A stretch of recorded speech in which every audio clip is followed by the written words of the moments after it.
Nirringrazzjawk li inti qiegħed fostna mulej. Nirringrazzjawk tal-preżenza tiegħek li qed tfejjaq, il-preżenza tiegħek li qiegħda tfawwarna bl-imħabba tiegħek, il-preżenza tiegħek li qed qaċtinna dak li m'għandniex bżonn minn ħajja tagħna u qed tibnina kif trid int biex nagħtu glorja lil Sidna Ġesu Kristu. Halleluja. Amen. Poġġu bil-qeda, grazzi mulej. Mela, ma l-ewwel nett l-iskrittura li se nibni dan il-messaġġ fuqha hija Rumani, nitlobkom tmorru hemm, Rumani 8, fej se nitkellmu fuq punt li issemma ħafna fil-pritkar ta' qabel, ma issa ħaniftaħ fuqu. Għaliex l-Ispiritu Santu tkellem ħafna fuq dik il-qawwa. Sorry?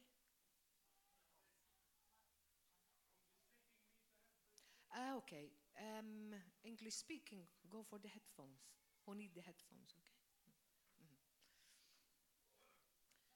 So, fuq skrittura li ħaniftħu fuqha il għaliex ngħiduha ħafna drabi. Imma il-meaning tagħha għad irridu naqbduh sewwa. Imma qabel niftaħ fuqha, ma nafx jiġrilkomx bħali intom, nixtieq nagħmel dan il-background. Fej Ġesu hemm skrittura fej ta' Marta u Marija, rajt fluqa, fej Marija kienet qiegħda f'riġlej Ġesu. U Marta marret qaltlu, imma mur ngħidilha daqsxejn di, dejjem tħalli li nagħmel. U hi qatt ma tagħmel xejn jgħidilha ħataqsam ix-xogħol. Imma Ġesu qallha, Marija għażlet tajjeb. U dak li għażlet ma jittieħdilix. Imma kemm reali, ma nafx intom mhux bħali, din l-iskrittura f'ħajti hija vera. Il għaliex meta nkun f'riġlej Ġesu fl-intimità, ma nkunx irid noħroġ. Voldiri naf ċerta li meta qiegħda hemm I am in his will, qiegħda fir-rida tiegħu, għalhekk ma nkunx irid noħroġ minn hemm. Għax f'riġlejh tinsa kollox. F'riġlejh hija l-priorità tal-ħajja tagħna. Fin-naturali hemm affarijiet li jridu jsiru, imma dawk huma sekondarji. U jekk aħna nonoraw il-Ġesu Sidna permezz tal-Ispiritu Santu, għax hu sejjenna biex nonoraw lil Ġesu u joħodna għand Ġesu. He glorifies Jesus all the time. So, meta aħna niġu in that position, we are in his will, u mirakli hemmhekk iseħħu. Għax irridu naqbdu din aħna, sewwa meta naraw sermons u jinnaf crusades u services fej jisir naraw l-qawwa tal-Ispiritu Santu taħdem bil-kbir, il-manifestazzjoni tal-Ispiritu Santu li l-kol kemm aħna nixxenqu għaliha f'personali u hawnhekk fil-Knisja min ma jridx jara l-Ispiritu Santu jaħdem bil-qawwa kollha. Imma tiddependi minna wkoll li nagħmlu dik l-atmosfera fejn l-Ispiritu talla jista' jaħdem. Voldiri, at the feet of Jesus, f'riġlej Ġesu, hija the perfect place. Issa, l-Ispiritu Santu huwa wieħed li qiegħed f'kulħadd l-istess. Issa, fil-ħajja ta' dik jimmanifesta aktar minn fil-ħajja ta' dik, f'dak il-preacher aktar minn. Għaliex, huwa l-istess spiritu li qajjem lil Ġesu mill-mewt li qiegħed ġovina. U li din l-iskrittura issemmiet diġà ħafna drabi fil-preachings li saru, imma ftit.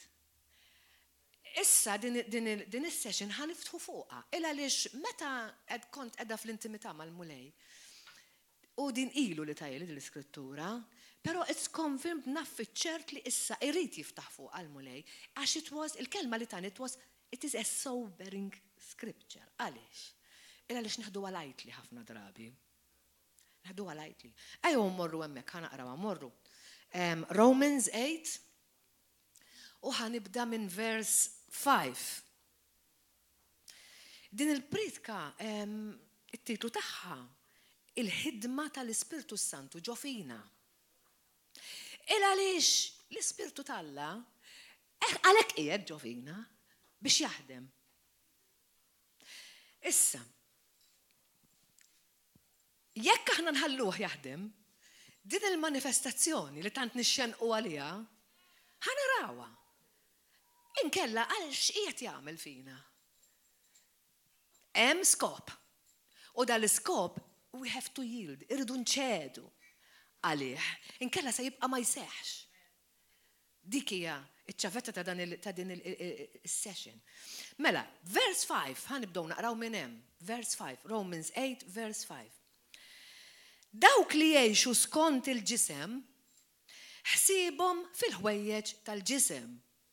Mela, dawk li huma motivati mill-ġisem, ifittxu biss dak li jpaxxi il-ġisem, dak li ju ta' benefiċċju għalihom. Mela l-ewwel ħaġa li rridu nagħmlu, irridu naraw x'qed infittxu. Ix-xewqat tagħna, għal xiex qed jiġbduna. L-ewwel ħaġa dik biex inħallu l-manifestazzjoni tal-Ispirtu Santu, irridu nkunu ċerti li l-ġibdiet tagħna mhumiex tal-ġisem. Għaliex jekk qed jitpaxxa l-ġisem tagħna bihom, noqgħdu attenti. Qegħdin nagħtu spazju lilu. Dak li hu ta' benefiċċju għalina, noqgħdu attenti, mhux ifordiri dak li hu tajjeb ma neħduhx ta'. Imma jekk ħanoqogħdu kontinwament infittxu biss dak li hu ta' benefiċċju għalina, diġà qegħdin fil-ġisem hemmhekk. Ossessjonati biex jaslu waħedhom fejn jridu, li kultant ħafna drabi naqgħu fiha aqqas biss inkunu nafu li nippruvaw naslu bil-metodi tagħna. Naqgħu ħafna fiha di. Mela hemmhekk qegħdin skont il-ġisem. Issa, dawk li jgħixu skont l-Ispirtu ħsiebhom fil-ħwejjeġ tal-Ispirtu. Mela min huma daw? Dawk li verament jafdaw fit-treġija talla, x'jiġifieri, voldi dawn jafdaw kontinwament. Falla, l-importanti x'jgħid Alla lihom. Dawn in-nies li huma hekk huma dawk li moħħhom biss li jfittxu xi jpaxxi lil Alla.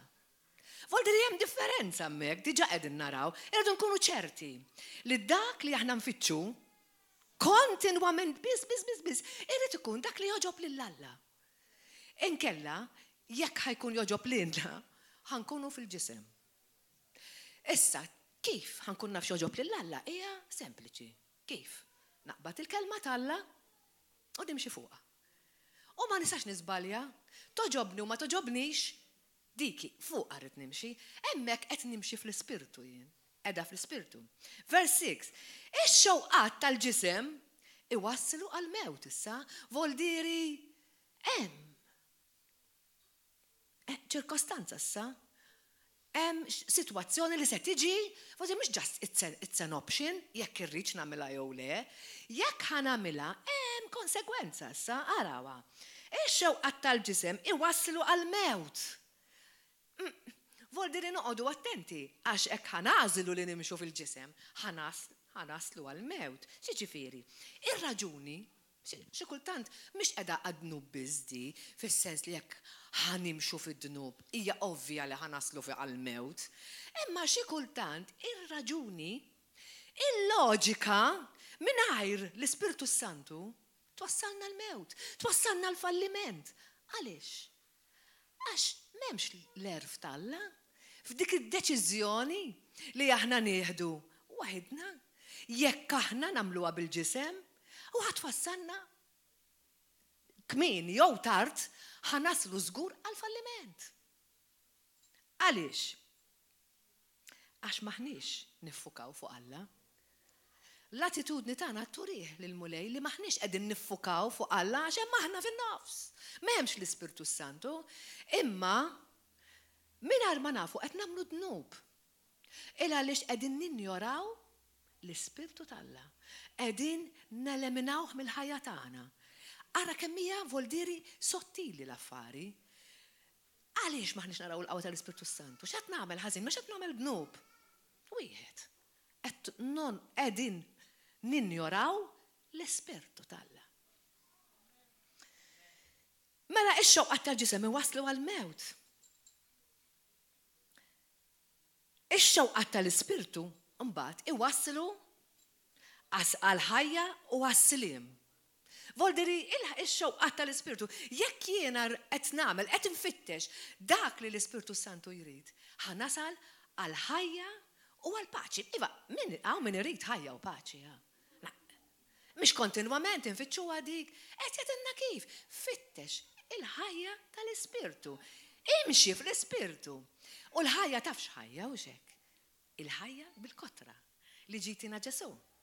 Volderi hemm sigrit, hemm ċavetta kif niftħu bib għal-ħajja u għal-paċi skont din l-Iskrittura jekk nimxu fl-Ispirtu. L-affarijiet tal-Alla.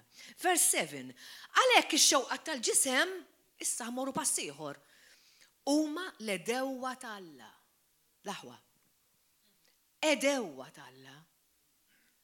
Tkun għadu ta' Alla x'biża? Jekk nimxu fil-ġisem jekk inkunu, jekk nippruvaw, imqar nirraġunaw jew ninsistu li aħna nafu, nix bżonn nitalmu, ma nix bżonn niġu noqogħdu nisimgħu waw, ma nix bżonn nirċievu xejn għax diġà tallimna biżejjed. Ejjew noqogħdu attenti l-aħwa. Kemm għandna bżonn niġu f'riġlej Ġesu kif bdejna fil-bidu. Kontinwament, kemm waħidna d-dar fil-kamra ta' ġewwa u kemm hawn. Għax l-Ispirtu tal-Alla irid jitkellem. Jekk aħna rridu naraw il-paċi, irridu naraw il-ħajja bil-kotra, irridu nħallu l-Ispirtu tal-Alla jitkellem. Faċli tgħid u iva mar nafx qed tgħid, imma il-problema hemm qiegħda. Qegħdin verament nimxu fil-manifestazzjoni tal-Ispirtu Santu, jiena rrid iktar għadni m'iniex kuntenta. Ħafna m'iniex irrid iktar. U f'din il-konferenza hekk qed nitlob li l-mulej jkompli jfawwarni u jtini iktar minn qatt qabel. Għax għadni ma nafx xejn. Irrid iktar. L-aħwa minn daw il-pritki li ġiġa smajna, qegħdin naraw li x-xitan mhijiex jiċċajta. Meta kien hemm dak iż-żewġ challenges, ix-xitan araw fejn mar. Imma ma kienx faċli tiġġielidlu biex it-tnejn li huma kemm kellna il-testimonjanza ta' Reverend Rosalind Taylor il-bieraħ u xekk u kemm tal-mama ta' Xeverell kienu żewġ sitwazzjonijiet li mhux taċċajt, volderi x-xitan wara sninu bil-kbir. Imma jekk ma nkunux f'pożizzjoni li verament l-Ispirtu tal-Alla inħalluh jaħdem, arraj, jafik issirna u jerbaħ. Ir-rebħa ma tiġix bix-xejn, irridu nkunu verament mibnijin. Qed jorina li mhux qed jiċċajta, imma f'isem Ġesu Kristu f'din il-konferenza nemmnu li din il-Knisja se titla' livell ieħor iva. Hemm bżonn li titla' f'livell ieħor. Hemm bżonn. Mela hawnhekk qegħdin ngħidu li rridu nitbedu mix-xewqat tal-ġisem għax ma rridux li nsiru edewwa tal-Alla. Nies tgħidlek vers 7 li ma joqogħdux għal-liġi tal-Alla u anqas jistgħu joqogħdu tgħidlek hawn għaliex? Għax kompletament assorbiti bihom infushom. Ħanejlek x'jiġri. Id-demonju jitfa' ħafna sitwazzjonijiet fil-ħajja tagħna li jipprova jiġbdilna il-fokus il-ħin kollu fuqhom. Tiġrilkom di intom, għax minx tiftaħ għajnejk. Sakemm tiġi biex torqod, jekk ma tkollokx verament l-Ispirtu tal-Alla fik, jipprova joħodlok over. B'sitwazzjonijiet li jitfalek f'ħajtek li jipprova jisraqlek il-ħin intimu mal-mulej, jipprova jifrustrak, jipprova jitfalek nies li jitellawlek it-tempra u li toħroġ mill-paċi ta' imma mhux kontinwament daw. Din hija l-battalja li għanna u li l-mulej Ġesu tagħna dal-Ispirtu biex inkunu nistgħu nikkombattuha mingħajru żgur ma konnissa naslu. Żgur ma konnissa naslu. Imma l-ħasra taf x'inhi li teżor bħal dak inwarbuh. Forsi mhux konxjament għax irridu warbuh, imma rridu on purpose inkunu aware tal-Ispirtu Santu. Ma nistgħux noqogħdu noħorġu minna inħallu d-demonju joħroġna minna. Vers 8 jgħid, dawk li jgħixu skont il-ġisem ma jistux joġbu lill-Alla in any way. Milux kellimna fuq Inok. Li dan tant oġbu lill-Alla, dejjem joġob lill-Alla li Alla ħadu. Min armamiet. Tkellimna fuqha konna di. Hemm misbaħ minn hekk da ma rax il-mewt. Alla ħadu. Għax tant oġbu li ridu kompletament għalih mingħajr ma il-ġisem tiegħu mermer. Ekku, ħadu għalih kif kien. Mela, the main purpose. L-iskop tal-ħajja tagħna l-ħabba li tkun x'inhu? Li noġbu lill-Alla. By his ways, by his means, dak kollu li hu jrid. Voldri hemmhekk qed nimxu fl-ispirtu. Ejja ma nikkomplikawiex l-affari. Dak huwa li timxi fl-ispirtu, toġob lill-Alla. Għax ħafna nies jaqtu qalbhom għax u kif ħanimxi fl-ispirtu. Dak hu li timxi fl-ispirtu. Ħaġob lill-Alla. U tkun qed timxi fl-ispirtu. X'iktar, vers 9, intom, thank God, issa ma intomx taħt il-ħakma tal-ġisem, halleluja, għax mwildim mill-ġdid. Thank you, Jesus. Imma tal-ispirtu, la darba hemm l-ispirtu talla jammar fikom. Xiġifieri, irid ikun qed jidderriġik u jikkontrollak. Ħafna drabi ngħidu li aħna imwildin mill-ġdid, imma Alla jbierek it-tmuntana jimxi fejn jritu. Ejjew noqogħdu attenti, għax naħsbu li nkunu mwildin mill-ġdid u ma nkunux. U nieħdu l-qata ta' ħajjitna jekk immorru quddiem il-kreatur tagħna u jgħidilna lilek ma nafekx. Maj. L-Ispiritu Santu, grazzi Ġesu, nemmen li qed jidħol fil-fond. Għax ħafna affarijiet nafuhom, naqrawhom u nisimgħuhom kontinwament f'din il-Knisja. Ħafna il-kelma talla hija ħafna mitmuha ġew, imma qiegħda tkun revelata. Ekk ma jkunx l-Ispiritu Santu, missa tkun revelata, it would be just knowledge. U maħna ħanamlu xejn bin-knowledge. Ejjew nixxenqu għal din li kelli qegħdin niftħu fuqu. Mela, l-Ispiritu Santu tiddedi jekk xa issa qed inkompli naqra, jekk xi ħadd vers 9 m'għandux fih l-Ispiritu ta' Kristu, dan mhuwiex tiegħu, mhuwiex iben Alla. U hawnhekk taqa' tisma' ħafna drabi l-frażi kulħadd huwa ben Alla. Le, mhuwiex kulħadd iben Alla. Kulħadd huwa kreatur għax Alla krea l-kulħadd, imma iben Alla, bint Alla huma dawk li għandhom l-Ispirtu ta' Kristu jgħix fihom. Li mhux kulħadd, mhux għand kulħadd qiegħed jiddispjaċini forsi hemm min qed jismani u jgħid jiena Alla, imma jekk m'intix, imwieled minn ġdid u jekk m'intix ta' Kristu, ġifieri, is-sit u s-salvatur tiegħek, u li tħalli l-Ispirtu talla imexxik, inti m'intix iben Alla. Dik hija r-realtà. Vers 10. Jekk Kristu jammar fikom, għalkemm il-ġisem hu mejjed minħabba fid-dnub, imma l-Ispirtu hu ħajjitkom. L-Ispirtu huwa ħaj minħabba l-ġustizzja. X'inhu? L-Ispirtu tagħna li ġie ġustifikat. Issa, l-Ispirtu huwa ħaj għax hemm qed jammar l-Ispirtu Santu. Allura l-Ispirtu ma twellit mill-ġdid ġi komplut, ġi sħiħ. Hemm l-Ispirtu talla jgħix fl-Ispirtu tagħna. Imma ma jfissirx li aħna totally redeemed. Għandna gwerra. Għax għandna s-soul u għandna l-ġisem li kontinwament we have to fight. Permezz dak l-Ispirtu Santu li tpoġġa fl-Ispirtu tagħna. Ejjew naqbdu għadi, ħalli nkun nafu x'aħna nagħmlu. Mela l-Ispirtu, ma ċertu affarijiet ma jiġux awtomatiċi. L-Ispirtu talla qiegħed deposited in our spirit, fl-Ispirtu tagħna.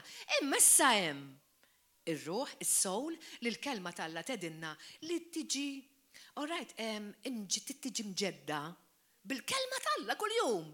Voldiri is-soul, ruħna, moħħna kif jaħseb li għad mhuwiex, all right, ġustifikat, fis-sens mhuwiex perfett bħal huwa l-Ispirtu.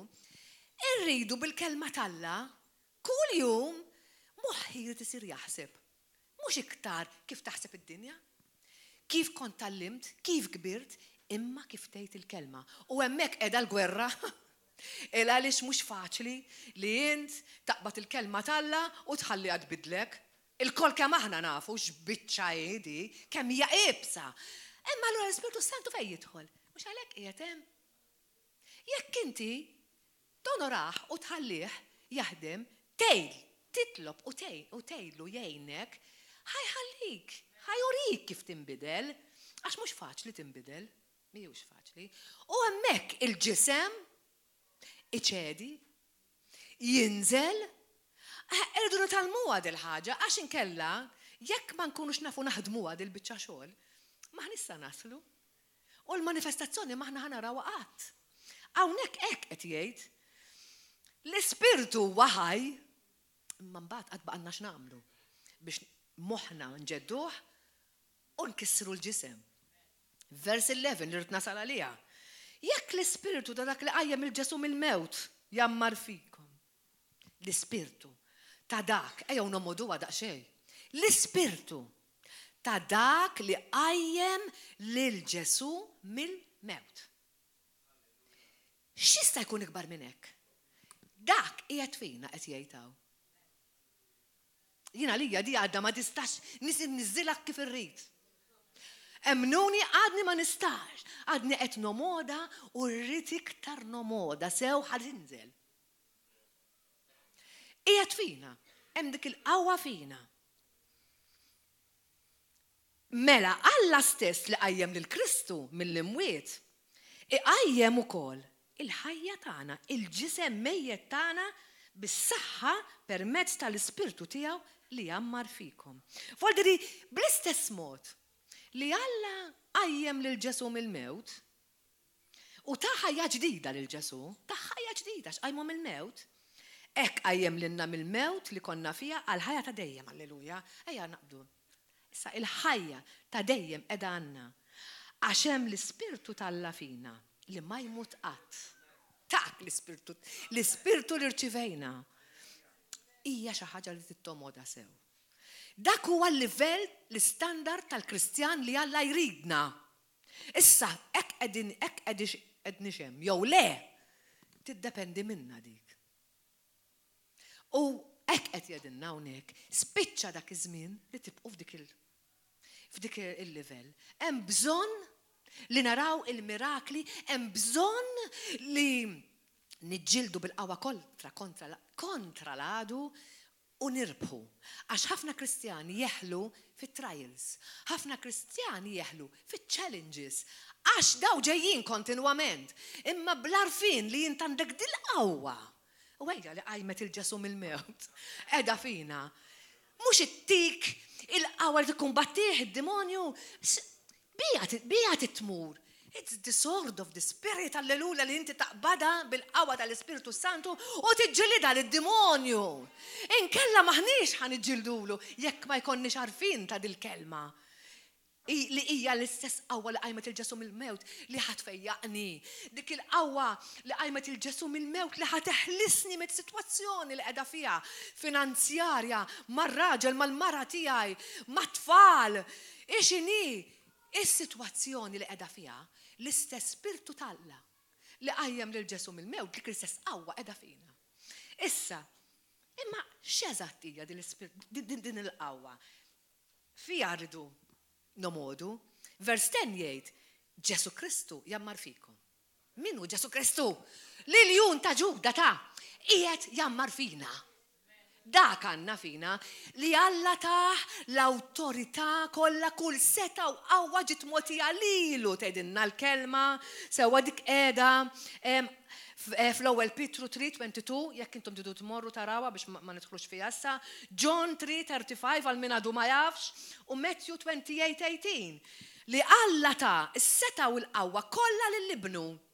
U dan Ġesu għadda u ta' dik l-istess qawwa, dik l-istess poter ta' fil-min lilna. Voldi li dan Ġesu qed jammar fina b'dik il-qawwa kollha li Alla taħ poġġiha fina. L-istess qawwa li Ġesu kien jopera biha u jagħmel il-mirakli wara li tammet kull fejn imur sar famuż. Dik tal-inna.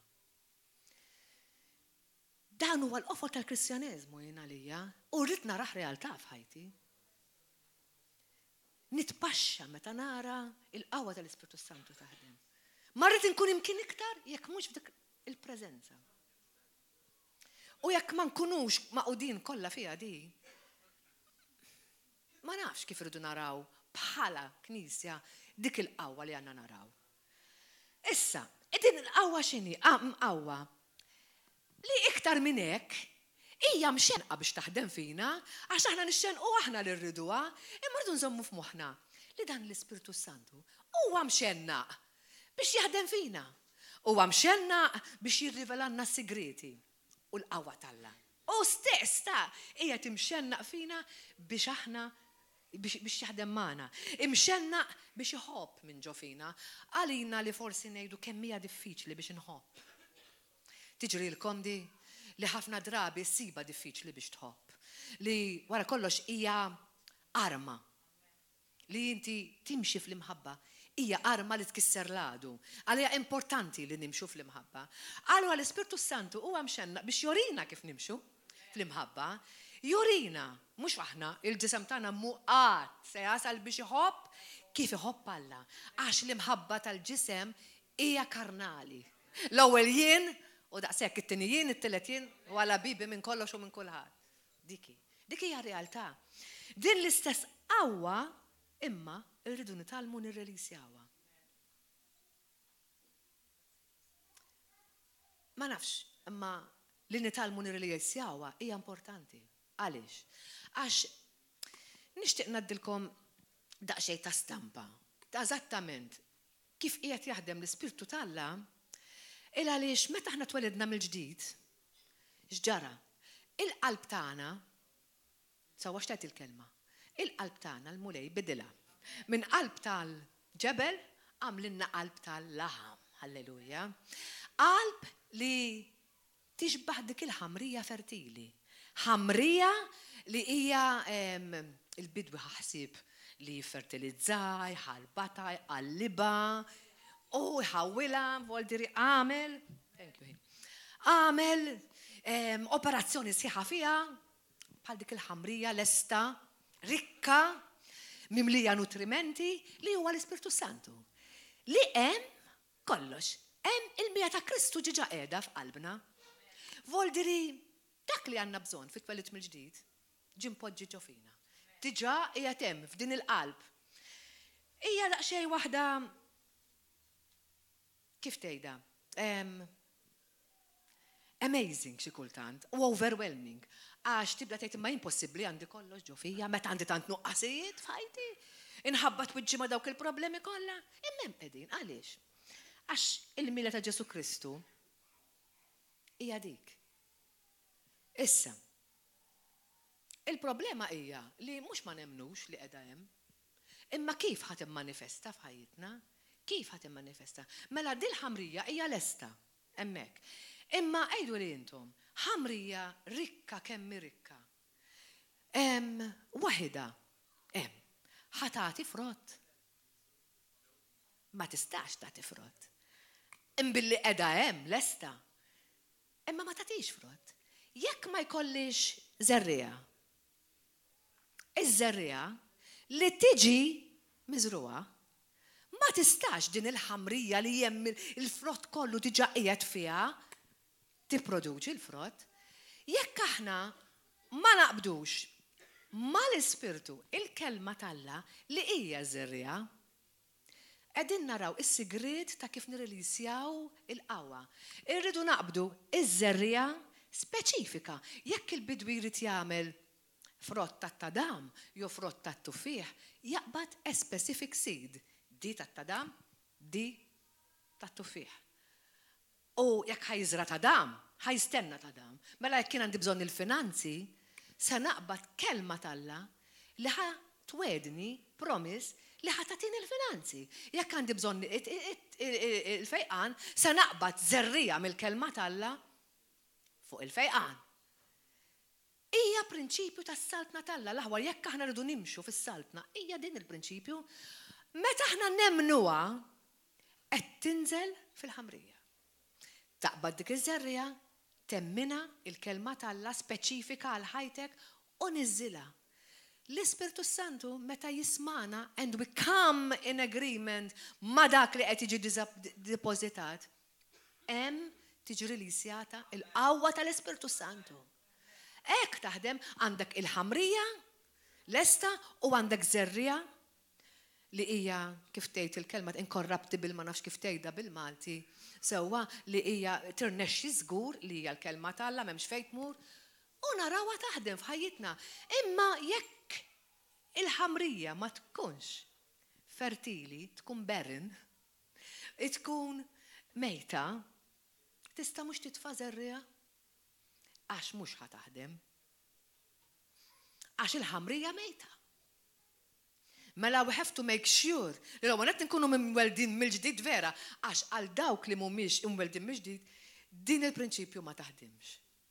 Volderi irridu nkunu ċerti li l-kelma tal-Alla biex taħdem irid ikollna l-Ispirtu tal-Alla ġo fina jipprepara l-ħamrija. Dik hija l-istampa li poġġili f'qalbi l-mulej li fejn nistgħu nipprovaw nifhmu aħna. Kif nistgħu narawha dil-manifestazzjoni ta' dil-kelma. X'inhi l-qawwa li hemm fina. U hemmhekk tipprova tifhem u tagħmel l-elmu tiegħek biex il-kelma tal-Alla temmina. U tiddikjara minn qalbek. Għalhekk tiġi revelazzjoni, jekk aħna ma nagħmlux hekk, anki meta niddikjaraw il-kelma, se niddejqu. Għax ikun isu fil-vojt, tkun isa struggling li inti titkellem, imma meta verament inti taf x'inti tagħmel, taf li ħatara l-frott, tagħmilha. Dak huwa l-livell li Alla jrid joħodna, dak huwa l-iskop li Alla jrid joħodna. Għaliex? Għax għandna bżonn l-awtorità li qiegħda investita fina għal kontra l-għadu nafu x'qed jagħmel. L-aħwa nkunu reali. Il-biraħ rajtuha bħali il-testimonjanza toħtna. It-talb kontinwu li kien hemm. Ma jaqta' xejn. Il-fasting x'jedulu. Is-sawm kontinwament. Voldri daw kellhom ġlieda sewwa biex irnexxew isalvaw il-dan il-pastor. Voldri it-talb irid jaħdem fil-ħajja tagħna u x'talb, skużi jekk ma jkunx ispirat mill-Ispirtu Santu. Mela l-Ispirtu Santu jaħdem anke fit-talb, ħafna drabi nitolbu ħafna minn moħħna li kultant ikun sparat bla doċ. Imma jekk ikun ispirat mill-Ispirtu Santu sa jiġri, ħajolqot it-target u l-għadu jkollu joqgħod. Għalhekk jidħol fit-talb ukoll l-Ispirtu Santu, l-għawa jien qawma minn hemm. Jekk irridu naraw il-qawwa tal-Alla, jiena l-bieraħ f'dik il-pretka, dik li l-ħaġa l-iktar li jażżitni, meta rajt warrior ta' veru, hemmhekk jiġġieled lid-dimonju u jerbaħ. Dak huwa l-qofol ta' kollox li kieku ma kienx hemm l-Ispirtu tal-Alla jaħraq fihom daw in-nies, kieku dan ir-raġel min jafsar minnu. Voldi li għax responsabilità għandna, mhux għalina biss, imma anki għal min il-mulej ridna nitolbu għalih. Voldi li t-talb huwa xi ħaġa importanti, l-aħwa hija parti minn din il-reċetta li qegħdin nagħmlu biex naraw il-manifestazzjoni tal-Ispirtu Santu. Ħafna drabi rridu naraw il-manifestazzjoni bla ma nitolbu. Jista' jkun. Aqqas biss tgħaddi minn moħħok għax Ġesu x'kien jagħmel wara kollox. It-talb kien iqum fil-ħodu u qabel jara l-mirakli kien imur jisma' l-missieru, itih l-istruzzjonijiet kontinwament. L-Ispirtu tal-Alla dak li hu. Itik l-istruzzjoni, u taf kif itilek l-istruzzjoni? Pass pass. Ħafna drabi naħsbu li ħajtina xi stampa lesta u mmorru għaliha. U hemm ħafna jaqtu qalbhom, imma le, jekk ħajjiġri jekk taf sa jiġri, we get overwhelmed. Nidu kif jista' jkun ħanasal hemm. Għax l-istampa tkun wisq għalina, jekk il-mulej jurina żatt fejn irridu naslu, jekk jurina żatt fejn irridu wassalna, ibqa' ċert li ħanaqtu qalbna. Imma fl-infinità, fl-erf kbir tiegħu il-mulej, x'taf x'jagħmel? Passi tihomna l-istruzzjonijiet. U by faith, aħna nagħmlu pass, ma li nagħmlu l-ewwel pass, itina istruzzjoni oħra. Hekk jaħdem, din il-manifestazzjoni hekk irridu narawha, imma sfortunatament meta aħna nippruvaw bil-loġika naslu infallu. Għax jew naġlu, jew naqu lura għax ma nkunux exactly nafu x'aħna nagħmlu, imma kemm hija importanti. L-intimità mal-Ispirtu Santu għax hija twaslek. Daw ħafna affarijiet li naħsbuhom li huma ovvji imma ma nagħmluhomx ta'. Jekk verament ma jkollniex qalbna taħraq għalihom dal-affarijiet. Għaliex? Għax ix-xitan jafhom ukoll. Allura ġej b'kull mezz biex jipprova joħodhomna u biex nagħmlu hekk diġà ġlieda, diġà struggle għax ħajjipprova joħodhomna. Taħsek dik hija l-ħajja Kristjana. Imma l-Ispirtu Talla l-qawwa li qajmet il-Ġesu mill-mewt qiegħda fina u tgħinna. Il-frott tal-Ispirtu Santu li ġiġa semma. Meta naslu qudiem il-Kreatur, dik ħajotlobna. Il-qoffa bil-frott. Issa, ħanerġa' nsemmihom malaj. L-imħabba, Lena. Ejja naraw x'qegħdin fina. Qegħdin fina, imma jiġu released. Imma qegħdin f'ħajjitna għax hekk inkunu verament sinċiri ma' nfusna. Ejjew nedwa, l-imħabba qed nimxi fl-imħabba. Ejjew narblu naqra l-nfusna. Qiegħda nimxi f'imħabba totali. Lena Talla qiegħda fija. Kontinwament qed nurija li jiena għandi the joy of the Lord. Is-sliem. Hekk irridu nimxu l-aħwa. Is-sliem qiegħed nimxi fih. Jew hemm x'qiegħed kontinwament jittormentani. Is-sabar, hommima. Is-sabar. Li suppost iwassalna l-maturità li jridna Ġesu Kristu. Il-ħniena. Mersi. Jew dejjem lesta biex niggranfa il-xi ħadd minnhom u ma li jitkellem, ma li jiftaħ ħalqu. Dawn huma realitajiet li qed joruna jekk hux vera qed nimxu fil-ġisem u nsiru l-għadu Talla ta'. Il-fidi li Alla tant jirrikjedija. Il-ħlewa u r-rażan. Dawk huma offa bi frott li l-mulej se jirrikjedi kif nitilu qudiemu. Mela ejja nkunu xjur li waqt din il-konferenza verament dawn qegħdin diġà jaħdmu. Jekk mhumiex jaħdmu, millum il-qudiem nitolbu lill-mulej l-Ispirtu Talla ħalli jgħinna u noħorġuhom.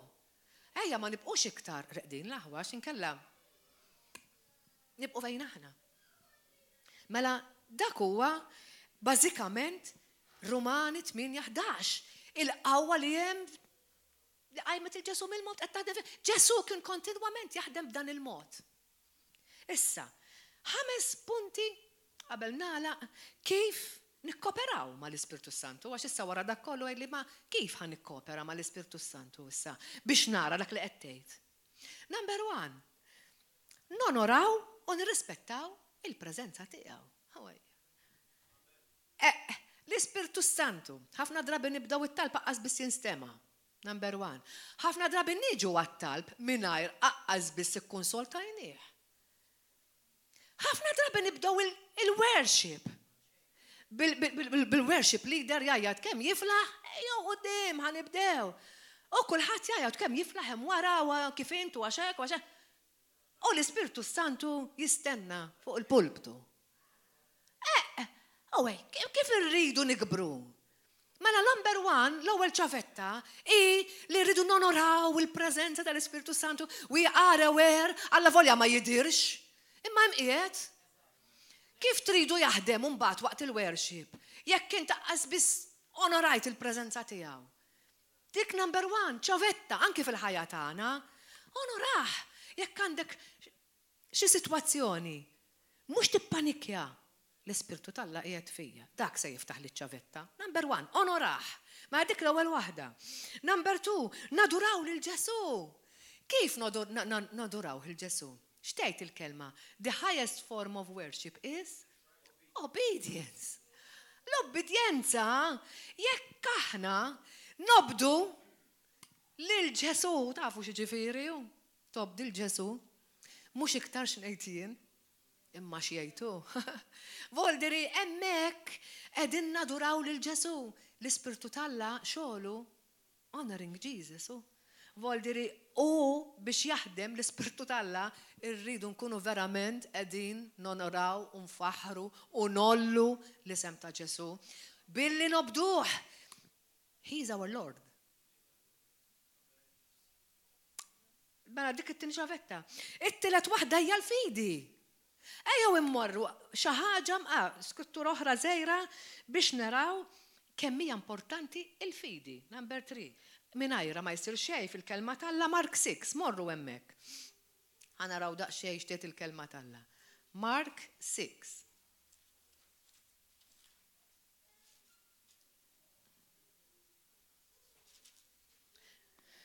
Mela, Mark 6, 5 and 6. Dejtek, kara. Dan Ġesu kien f'pajjiżu sewwa. U hemmhekk ma seta' jagħmel ebda miraklu laqas wieħed, ebda miraklu ħlief li qiegħed ideħ fuq ftit morda u fejjaqhom u baqa' mistaġeb bin-nuqqas ta' fidi tagħhom. Mela jekk m'hemmx fidi, ma nistennewx mirakli. Bl-Ingliż qiegħda fl-Amplified. And he was not able, mhux ma rridx, he was not able to do one work of power there. Mela allura it-tielet ċavetta hija l-fidi. Mingħajra ma nistennewx mirakli. Inutli tiġi tgħid għandi bżonn miraklu, ħammur f'dik il-session, ħammur f'dak is-service u niġi mingħajr fidi. Għaliex tix ħatara l-miraklu tiegħek? Għax se jġalek tieħdu l-miraklu, il-fidi hija dik l-idej li tiġbed il-miraklu lejk. Allura it's the third key. Ir-raba waħda hija l-aħwa, id-dilka tal-Ispirtu Santu. Aħna mill-midlukin. Issa, xi kultant tibqa' tgħid imma jien midluka. Midlukin bil-qawwa u bl-Ispirtu. Hemm dinaw żewġ tifrus skrittura fejn noqogħdu attenti għax mhux bl-Ispirtu Santu biss Ġesu kien u bil-qawwa tagħmel differenza. Ejjew immorru f'Luqa.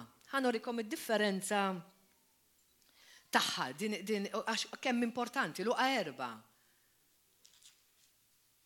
Qegħdin nidħlu fin għax hekk hemm bżonn, aħna maħniex babies, voldiri dettaljat il-kelma hija dettaljata biex dak li qed nimmissjaw il-mulej qed itijunna. Mela, Luqa 4 vers 1 jgħid: Ġesu mimli bl-Ispirtu Santu reġa' lura mill-Ġordan u l-Ispirtu ħadu fid-deżert. Mela mar għat-tiġrib, mar fit-tentazzjoni hemmhekk Ġesu. Issa, u daħal mimli. Mela ejjew impoġġu lil nfusna meta nitwildu mill-ġdid mimlijin bl-Ispirtu Santu u tħanna fid-deżert. Voldiri ejjew ninsew li għax mimlijin bl-Ispirtu Santu maħniex ħanduqu deżert. Anzi, ġej iktar. Voldiri hemmhekk Ġesu daħal mimlijin bl-Ispirtu. Imma vers 14 jgħid li Ġesu bil-qawwa tal-Ispirtu Santu reġa' mar il-Galilea. U l-fama tiegħu ixterdet ma' dawk l-inħawi kollha għax hu kien jallem fis-sinagogi tagħhom fost it-tifir ta' kulħadd. Mela ma ħaritx bħalma daħal. Alright, daħal bl-Ispirtu. U ġi jiffaċċjat bit-tentazzjoni. Imma ħareġ mimli qawwa wara dik it-tiġrib, wara dak it-tentazzjoni. U x'għamel? Kien qawwi biżżejjed biex seta mar jippritka, sar magħruf, għamel il-mirakli, xi ġifieri l-aħwa. Voldiri meta aħna nkunu rċivejna l-qawwa tal-Ispirtu Santu. Wara li nkunu mweldin mill-ġdid il-mamudija tal-Ispirtu Santu li tippreparana għal pjan li għallandu għalina. Alright, through it all ġej il-tiġrib. Imma jiġi tafal fej biex inti tissaħħaħ u tkun tista' tiflaħ u tkun kapaċi u ffurmat għal dak li Alla pjana lik. Voldiri trials għandhom skopta. Bħalma ġew għal Ġesu u ħareġ minn hemm mimli qawwa. Hekk aħna fit-trials tagħna wara kull trial ir-rigal taf x'inhu tat-test more power. More power. Ħalli nkunu nistgħu nelbu u niffunzjonaw f'dak li Alla għamel għalina. Ġesu huwa l-eżempju tagħna, jekk aħna naqbdu biċċa. X'għamel Ġesu? Kif ħadem l-Ispirtu Santu miegħu u nifhmu u nipprattikaw fil-ħajja tagħna? naslu. Din hija kliemu. Wadri hija il-hand dana u tagħna, il-handbook tagħna kif għandna naslu. U dak li jixtieq il-mulej. Voldiri dik hija ċavetta l-oħra l-aħwa, voldiri għandna il-qawwa u għandna l-ispirtu talla jaħdmu fl-imkien. Il-ħames ċavetta hija l-impartation u transfer. Xi ġifieri? Ħafna drabi aħna noqogħdu ħafna jirraġunaw, jgħidulek ħanoqgħod id-dar. U noqgħod nara t-television biss, pereżempju, nirċievi minn hemm. Leta, mhijiex ir-rida talla. L-impartation ta' meta nkunu f'xi Bible course, f'xi predka, waqt it-talb, hija transferibbli. Voldiri tgħaddi bit-tqejjid tal-idej u anke bil-mod kif tiġi predkata l-kelma tirċievi. Voldiri dawn huma tagħna ħames ċwievet hawnhekk. Istruzzjonijiet biex naraw il-manifestazzjoni talla taħdem. U jekk ma natwawhomx noqogħdu jdejna fuq żaqna nistennew il-bajtra ta' ħalqna. We are just going ħanibqgħu biss nixxenqu għal dak li ħadd ieħor qed jara kontinwament fil-ħajja tiegħu. Voldiri dik hija bażikament dak li Alla il-mulej poġġili f'qalbi fuq din l-iskrittura li ngħiduha kuljum, imma sfortunatament ma nħadmuhiex kuljum. Voldiri l-aħwa, hekk kif niġu nagħlqu issa biex inkunu ħadna s-sugu ta' dak li aħna qegħdin ngħidu. Għaddejjin minn xi għaddejjin. Kbir kemmu kbir. Naf il-challenge, il-trial li aħna għandna. Titlaqx mill-pjan Alla f'ħajtek. Għax dak huwa l-iskop tad-demonju. Alla tak qawwa li qed tedinnaw kemm kbira biex tikkumbatti dak li l-xitan qed jipprova jġib permezz tat-tiġrib u t-tentazzjoni biex jabortixxi il-pjan Alla lik. Mela jekk għaddejjin minn xi ħruxija, minn xi ebusija ta' xi sitwazzjoni, let's stick to the plan of God. U ngħidu le, ikbaru dak li hemm ġo fija minn dak li hemm fid-dinja. I am more than a conqueror. Jiena iktar minn rebbieħa fih dak li ħabni u tani dik il-qawwa biex neleb l-għadu li qed jipprova jkissirni. Ejjew nifhmu l-aħwa kemm jobodna l-għadu. U dik iż-żommna on fire. Dik iż-żommna on fire biex meta nħossuna forsi għadna it's too much. Le, żommu qudiem għajnejkom li Alla qiegħed hemm jikbilek binti, ibni, ibqa' sħiħ. Iċċedix, jiena miegħek. Ix-xitan kollu jċedi. Tgħidlek il-kelma Alla f'James 4:7. Submit to God. Is-sottometti ruħi Alla qed jgħidlek għamelek. Għamelek. And you will resist the devil. Tkun qed tirreżistih ix-xitan. And he will flee. Ikollu jitlaq f'isem Ġesu Kristu. Volderi jippersisti kemm jippersisti, he will go in Jesus' name. He will go. Imma rridu nibqgħu b'saħħitna. Irridu nibqgħu b'saħħitna. Ma nħalluhx isir inna l-pjan Alla l-aħwa. Permezz tal-Ispirtu Santu l-aħwa. Fitxu l-Ispirtu Santu għax se jgħidlek pass pass x'għandek tagħmel. Ħajgħidlek pass pass x'titlob. Ħajgħidlek pass pass x'tneħħi minn ħajtek li qed ifixklek li qed inneħħilek il-fokus minn fuqu. Se jgħidlek pass pass x'tagħmel biex timbena.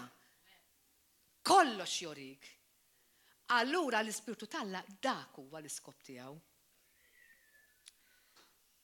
Ma nistawx ngħaddu mingħajru l-Ispirtu Santu.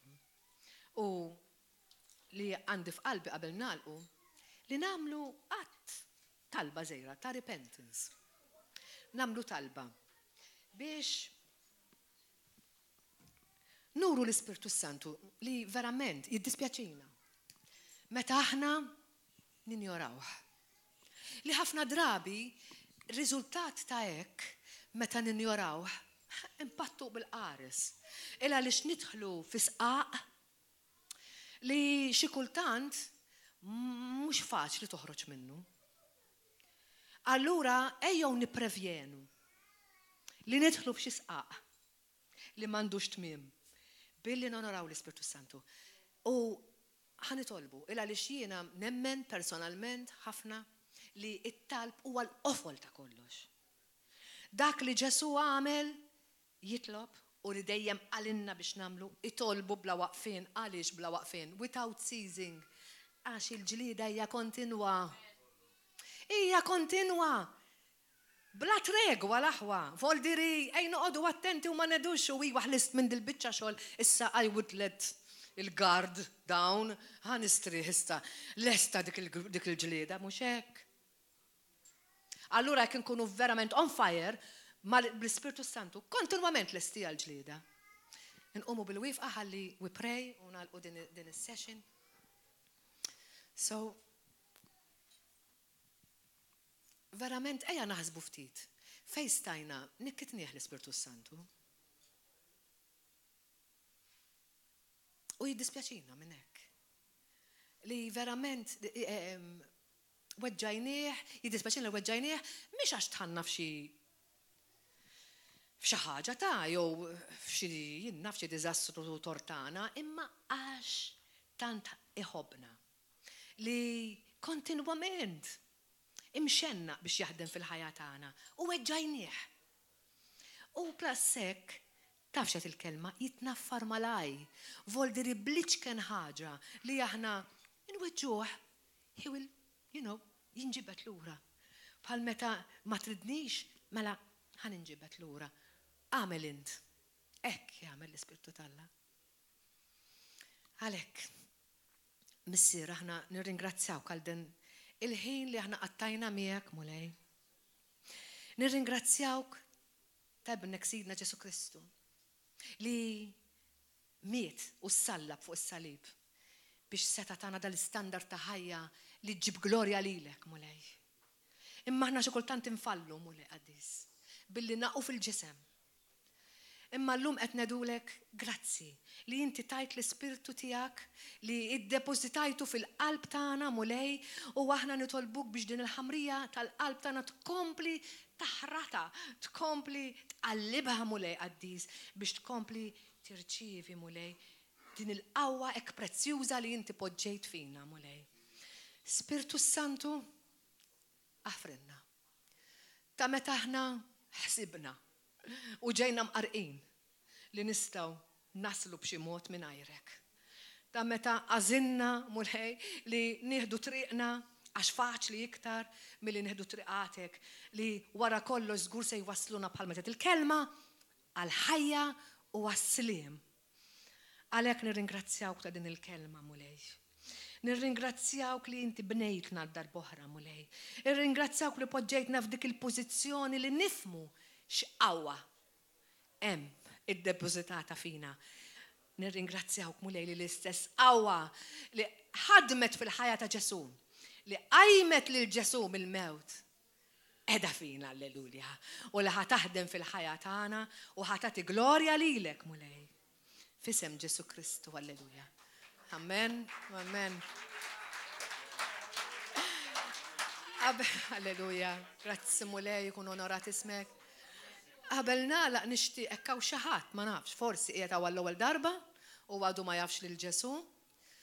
Jrid ikollok l-inkontru ma' Ġesu. Jidher li m'hawn ħadd, nirringrazzjaw il-mulej. We can go and be blessed in Jesus' name.